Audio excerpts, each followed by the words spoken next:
secrétaire Rubio, ministre des Affaires étrangères Wagner, ministre des Affaires étrangères Ungire, ministre d'État Al-Khelaifi, président de l'Union africaine Youssouf, ministre des Affaires étrangères Duzey, ambassadeurs, membres du Congrès, invités distingués, membres de la presse, mesdames et messieurs, merci de vous joindre à nous pour la signature historique d'un accord de paix global entre la République démocratique du Congo et la République du Rwanda.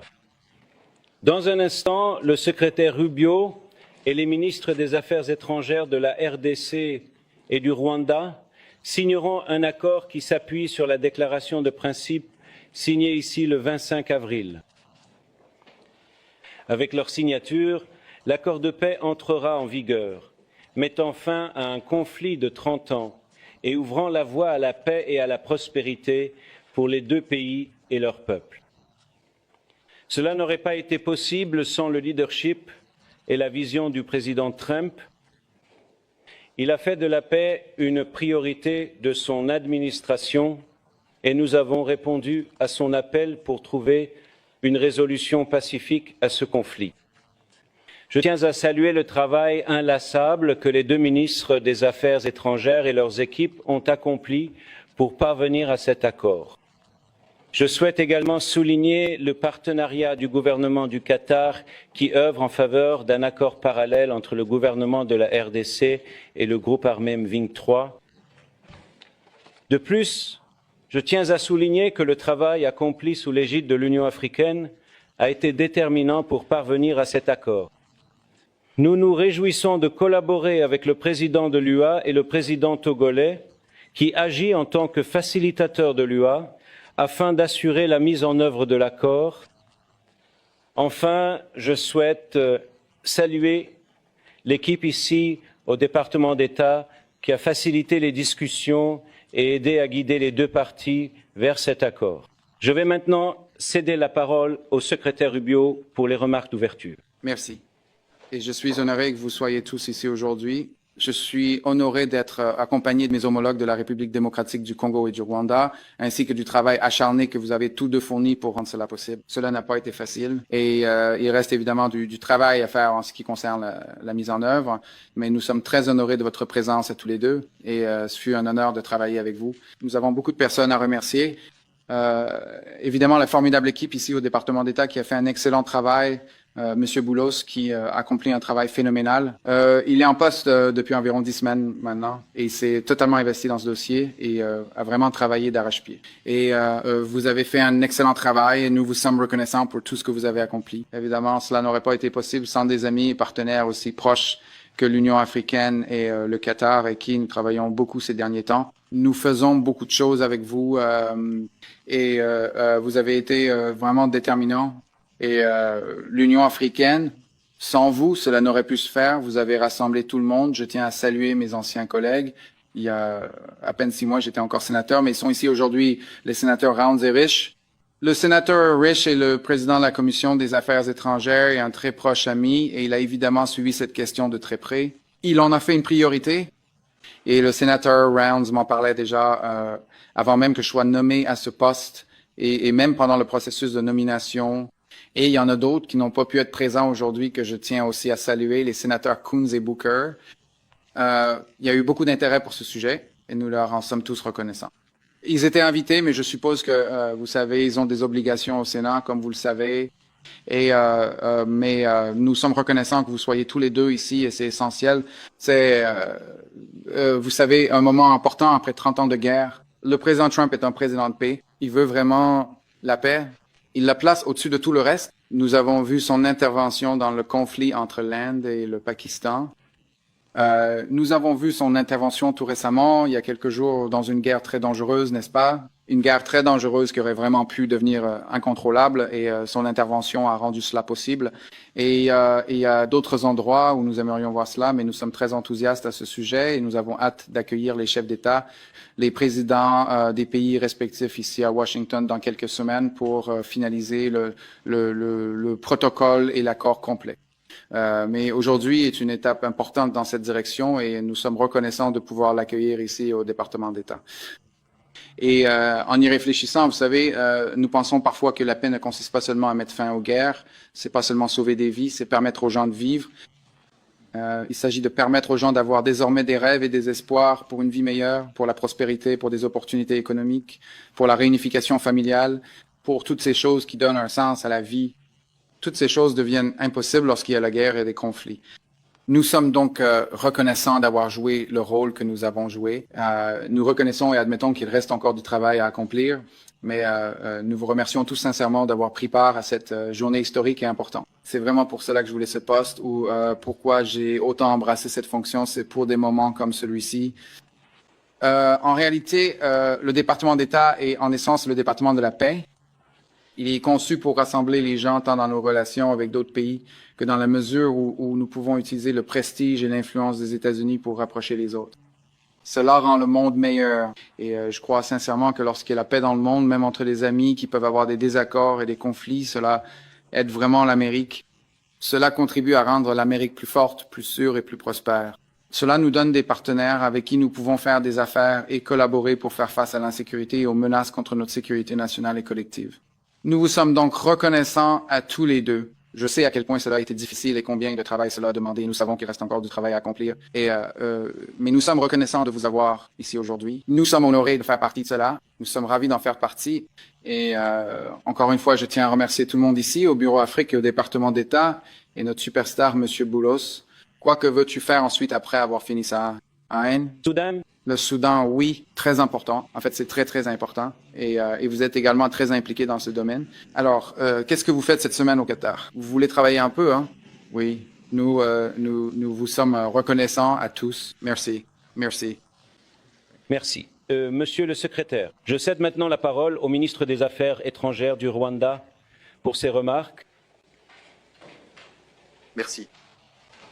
Monsieur le secrétaire d'État Marco Rubio, Madame la ministre Thérèse K, du Rwanda, le président de la Commission de l'Union africaine Mahmoud Yassouf, le ministre d'État Mohamed Ben Abdelaziz Al Khalifa du Qatar, mon collègue, le ministre des Affaires étrangères du Togo Robert Dussey, sénateur, chers collègues, bon après-midi. Permettez-moi de commencer par exprimer notre sincère reconnaissance au président Donald Trump pour son engagement personnel dans la facilitation de cet accord historique. Nous exprimons également notre gratitude au secrétaire d'État Marco Rubio, au conseiller spécial M, Mossad Boulos, ainsi qu'à toute l'équipe du département d'État. Votre dévouement a été indispensable. Cet accord est le fruit de plusieurs mois d'efforts coordonnés par de nombreux acteurs. Il est très important de souligner que l'État du Qatar a joué un rôle absolument central. En effet, l'ouverture qui a conduit à l'accord d'aujourd'hui a commencé à Doha. Nous apporterons tout notre soutien dans les semaines à venir aux efforts de médiation du Qatar, menés par le ministre d'État Mohamed bin Abdullalif, afin de parvenir à un accord de paix entre le gouvernement de la RDC et la FCM 23. Ce processus est déjà bien avancé. L'accord d'aujourd'hui s'appuie également sur les initiatives de paix menées par l'Afrique, qui sont habilement dirigées par le facilitateur de l'Union africaine, le président Faustin Archange Touga du Togo. Au cœur de cet accord de paix se trouve la décision d'établir un mécanisme permanent de coordination conjointe de la sécurité entre la RDC et le Rwanda. La première étape consiste à commencer la mise en œuvre du concept d'opération pour la neutralisation des FDLR, qui devra s'accompagner d'une levée des mesures défensives du Rwanda. Cela repose sur l'engagement pris ici d'une fin irréversible et vérifiable du soutien étatique aux FDLR et aux milices associées. C'est le fondement de la paix et de la sécurité dans notre région. Le FDLR n'est pas une milice ordinaire. Il s'agit du vestige des forces qui ont commis le génocide contre les Tutsis en 1994. Au cours duquel 1 million de personnes ont été tuées. Avec cet accord, nous nous sommes également engagés à faciliter le retour des réfugiés sur nos territoires respectifs avec le soutien du HCR. Créer les conditions pour un retour sûr et digne des réfugiés est essentiel pour parvenir à une paix durable. Nous avons également décidé de renforcer la coopération économique, y compris avec des entreprises et des investisseurs américains. La croissance partagée et la coopération transfrontalière permettront de générer des retombées concrètes pour nos deux pays. Nous devons reconnaître qu'il existe une grande incertitude dans notre région et au-delà, car de nombreux accords précédents n'ont pas été mis en œuvre. Et il ne fait aucun doute que la route à venir ne sera pas facile. Mais avec le soutien continu des États-Unis et d'autres partenaires, nous croyons qu'un tournant a été atteint. Le Rwanda est prêt à travailler avec la RDC pour tenir nos engagements communs. Pour conclure, permettez-moi d'exprimer une fois de plus la reconnaissance du Rwanda à tous ceux qui ont contribué à cette étape importante. Je vous remercie.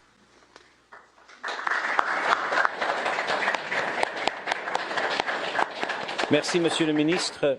Je me tourne maintenant vers le ministre des Affaires étrangères de la République démocratique du Congo. Monsieur le secrétaire d'État, l'honorable sénateur Marco Rubio, Dr Mossad Boulos, conseiller principal pour les affaires africaines, Son Excellence M. Mahmoud Ali Yassouf, président de la Commission de l'Union africaine, Son Excellence M. Olivier Nduhuyire, ministre des Affaires étrangères de la République du Rwanda, Son Excellence Dr Mohamed bin Abdulaziz Al Khalifa, ministre d'État au ministère des Affaires étrangères de l'État du Qatar, Son Excellence M. Robert Ducey, ministre des Affaires étrangères de la République du Togo,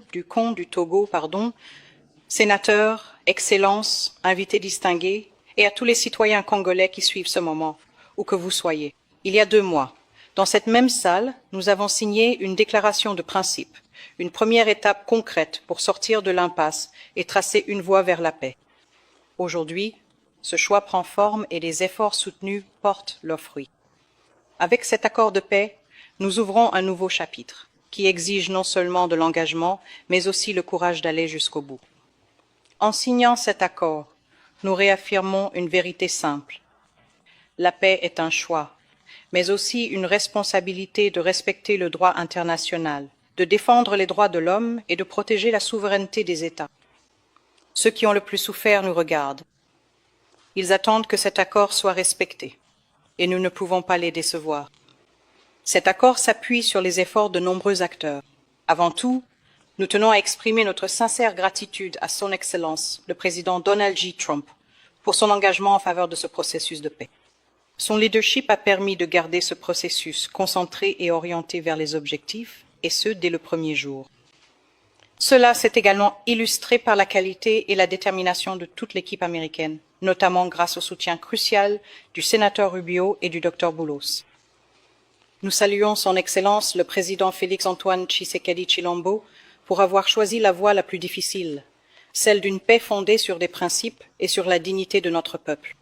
Nous remercions le président João Lourenço d'Angola, facilitateur du processus de Luanda, pour avoir posé des bases essentielles. Nous sommes également reconnaissants à l'État du Qatar et à Son Altesse l'Émir, dont le leadership a été déterminant pour organiser la première rencontre directe entre nos 2 chefs d'État en mars, une démarche courageuse qui a jeté les bases du dialogue. Depuis, le Qatar a facilité d'autres discussions à Doha et est resté un partenaire constant et fidèle à ses principes tout au long de cet effort de paix. L'Union africaine, par l'intermédiaire de son président et du facilitateur désigné, Son Excellence Faure Gnassingbé du Togo, a ancré ce processus dans une appropriation africaine. Enfin, nous remercions les équipes de négociation de la RDC et du Rwanda pour leur persévérance et leur dévouement. Ce moment s'est fait attendre depuis longtemps. Il n'effacera pas la douleur, mais il peut commencer à restaurer ce que le conflit a volé à de nombreuses femmes, hommes et enfants. La sécurité, la dignité et un sentiment d'avenir. Pour la région des Grands Lacs, cela offre une rare opportunité de tourner la page, non seulement par des mots, mais par un véritable changement sur le terrain. Certaines blessures guériront, mais elles ne disparaîtront jamais complètement. Elles pourront se refermer, mais la peau restera à jamais fine et fragile. Et au plus profond, la chair s'en souviendra toujours. Parfois, nous nous sentirons engourdis, et à d'autres moments, une douleur soudaine nous rappellera ce qui a été perdu à jamais.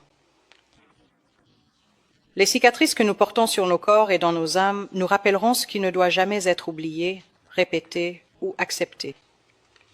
Il y a quelques jours à Kinshasa, une coalition d'organisations de femmes m'a transmis un message clair.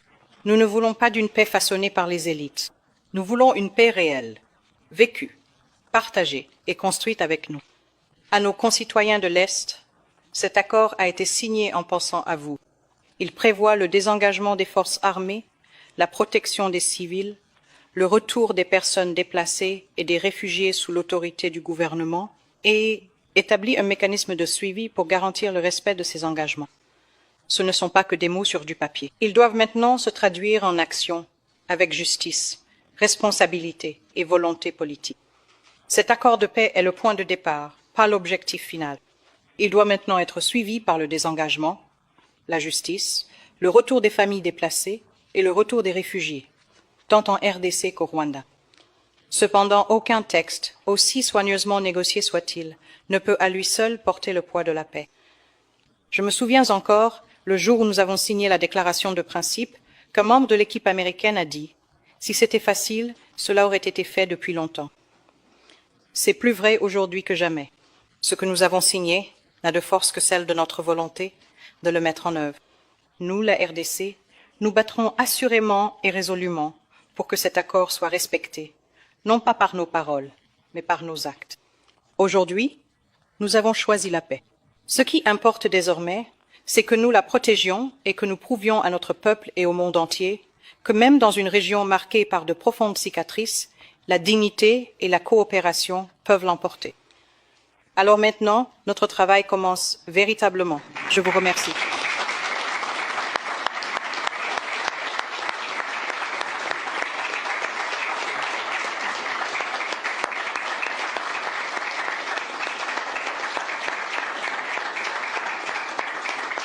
Merci, Madame la Ministre. J'ai maintenant l'honneur d'inviter les parties à signer l'accord de paix en présence du secrétaire Rubio.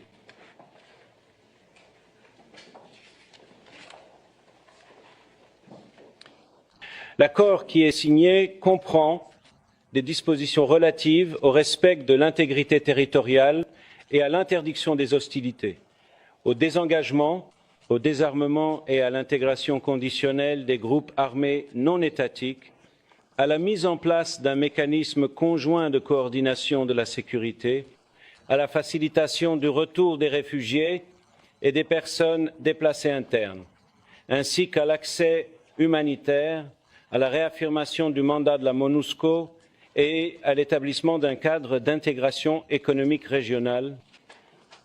L'accord comprend également une annexe sur le fonctionnement du mécanisme conjoint de coordination de la sécurité, ainsi que le texte intégral du concept d'opération du plan harmonisé pour la neutralisation des FDLR et le désengagement des forces, levée des mesures défensives par le Rwanda, qui a été convenu sous l'égide du processus de Luanda le 30 et en octobre 2024, et adopté par les ministres des Affaires étrangères le 25 novembre 2024.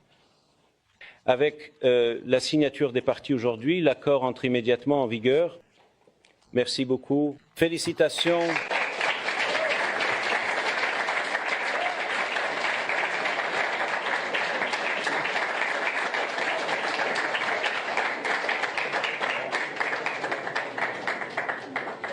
Cela marque la conclusion officielle et solennelle de cette cérémonie mémorable qui s'est déroulée avec succès. Merci de bien vouloir rester assis pendant que les partis quittent la salle. Pouvons-nous prendre une photo des sénateurs? Oui, bien sûr.